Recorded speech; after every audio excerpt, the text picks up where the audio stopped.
ఆచి చికెన్ మసాలా. ప్రజాధనం విషయంలో జవాబుదారీతనం అత్యంత కీలకం.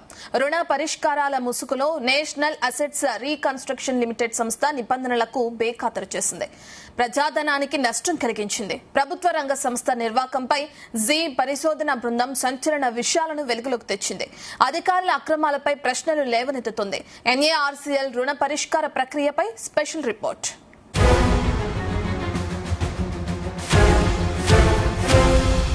జీ మీడియా వద్ద ఉన్న పత్రాల ప్రకారం ఎక్సాన్ గ్లోబల్ ప్రైవేట్ లిమిటెడ్ కేసులో నేషనల్ అసెట్స్ రీకన్స్ట్రక్షన్ లిమిటెడ్ సంస్థ, ఇండియా డెబ్ట్ రెజల్యూషన్ కంపెనీ లిమిటెడ్లకు సంబంధించి ఆమోదించబడిన క్లెయిమ్ మొత్తం సుమారు 2,172 కోట్ల రూపాయలు.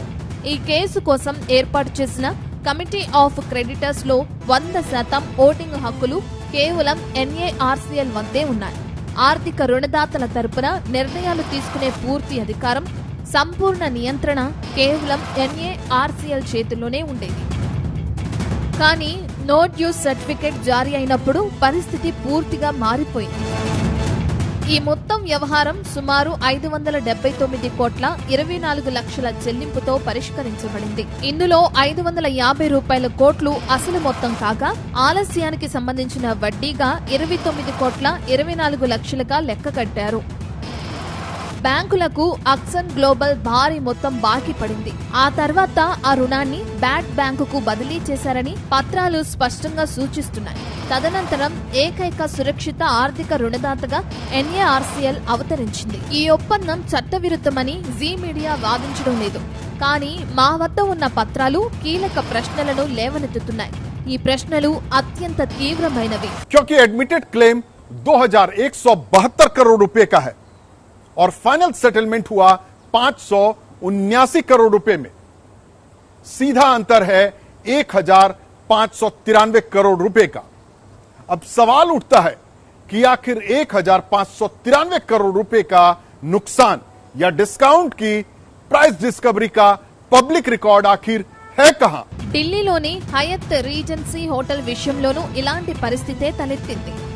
ఒక దశలో ఈ ప్రఖ్యాత హోటల్ ఏకంగా 6 బ్యాంకుల నుంచి రుణాలు తీసుకుని బాకీ పడింది. రుణాలు చెల్లించలేని స్థితిలో ఉండటంతో హోటల్ జప్తు చేయాల్సిన పరిస్థితి వచ్చింది. దాంతో ఆ హోటల్ యాజమాన్యం బ్యాంకులతో ఒక పరిష్కార మార్గాన్ని ప్రతిపాదించింది. అయితే ఆ పరిష్కారానికి సంబంధించి కొన్ని సందేహాలు తలెత్తడంతో ఈ వ్యవహారం సుప్రీంకోర్టుకు చేరింది. బికాజీ కామా ప్లేస్ లోని హయత్ హోటల్ విలువ, బ్యాంకుల అసలు రికార్డులను, చెల్లించాల్సిన బకాయిల వివరాలను కోర్టు కోరింది. ప్రస్తుతం ఈ కేసు కోర్టులో పెండింగ్ లో ఉంది. ఎన్ఏఆర్సీఎల్ దృక్పథాన్ని తెలుసుకోవడానికి మా బృందం సాధ్యమైనంత వరకు ప్రయత్నించింది. జీ మీడియా జూన్ 1న ఈ ప్రశ్నలన్నిటినీ అధికారికంగా ఈమెయిల్ ద్వారా ఎన్ఏఆర్సీఎల్ కి పంపింది. జూన్ 9 వరకు వారి అధికారిక స్పందన కోసం వేచి చూసింది. ఎటువంటి సమాధానం రాకపోవడంతో జూన్ 10న జీ మీడియా ప్రతినిధి ఒకరు ఎన్ఏఆర్సీఎల్ ముంబై కార్యాలయాన్ని స్వయంగా సందర్శించారు. కానీ అక్కడ స్పందించేందుకు ఎవరూ అందుబాటులో లేరు. ये कुछ क्वेश्चंस हैं जी. Good afternoon. गुड आफ्टरनून बोल रहा हूँ मैं. Good afternoon. आपके यहाँ पे कंपनी सेक्रेटरी है ना mister Kapil Soni ji. Okay okay. उनके ईमेल आईडी पे भेजा है. info@nasir पे NARCL पे भी डाला था और कपिल सोनी जी को भी मैंने मेल में रखा था. I'll try to speak to him. అంతేకాకుండా ఎన్ఏఆర్సీఎల్ చేసిన ఈ లోపాన్ని ఆర్థిక మంత్రిత్వ శాఖ దృష్టికి తీసుకువెళ్లడానికి కూడా మా బృందం ప్రయత్నిస్తోంది.